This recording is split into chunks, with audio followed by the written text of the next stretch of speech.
Hi everybody, it's the Soap Man, but it is not time to make soap. So when I make soap, mine's donated and I take it to the church every Sunday and it is given out to the public throughout the week. Last Sunday was Christmas. I had it ready to go and just in all the hecticness of everything, I forgot it and left it at home. And I thought, no big deal, I'll take it Wednesday to choir practice. Well, guess what? I forgot it Wednesday evening. So I already have an extra batch of soap and I've already made the extra batch for the street ministry I do once a month, so I don't have any room to store any more soap. So anyway, I won't be making soap this week because it didn't go out last week. So I thought I would show you how I make my lotion. I do make my own lotion. It is just for me. I occasionally make some for friends and family if they ask, but I usually just make it for me. That's why you can see it's going to be a really super small batch. But I thought I would share with you how I do it. Now, what I use as emulsifiers is Brambleberry's emulsifying wax. Of course, lots of companies sell this, and to help thicken it, I use Brambleberry's Steric Acid. I'll put my recipe below. My recipe's a little different from a lot of people's. I don't use any types of butters because I don't use them in my soap recipes, so I don't have them. And butters, as a lot of you know, can be a little temperamental when they melt and then recool, and I just don't want to fool with that. So I use some maybe peculiar oils, but this makes a really very super thick, luxurious lotion. It's especially good for the winter time. So these are my oils and waxes all melted together. This is my water all ready together.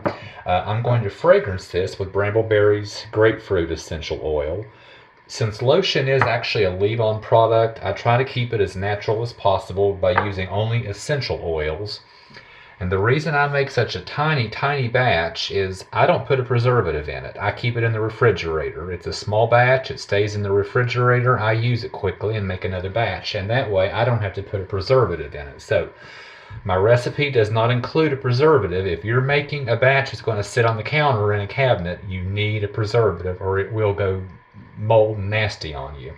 So once again, I'm not using it because I don't need to, and I've done this for a long time. So we're ready to make lotion. Literally, all you do is measure out your waxes and oils, measure out your water, mix them together, and stick blend them. I mean, it is that simple. So we will just pour our water in there, and you see it mixing already, looking somewhat like lotion.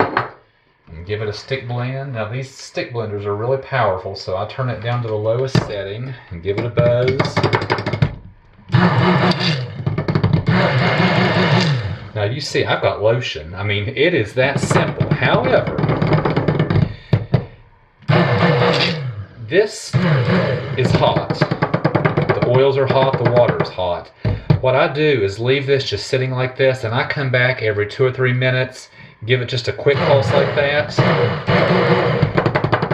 When it cools down just a little bit, I'll add the essential oil into it, give it another buzz, and it's ready to put in my jar. I mean, it is truly that simple to make lotion. So I will be back when I'm ready to fragrance this. Alright, so just like with the soap, I've put my essential oil in, just kind of stir it a little bit and give it a pulse.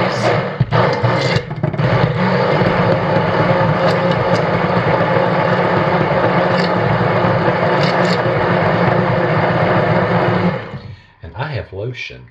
Once again, I'll just be certain while this is cooling, I'll pulse it a couple of times here and there off camera, and I'll show you the finished product in just a little while. And just like that, we have homemade lotion. You can put whatever oils you want into it, whatever scent you want into it. You can do like I do and make a small batch and keep it in the fridge and not have to put any type of preservative in it.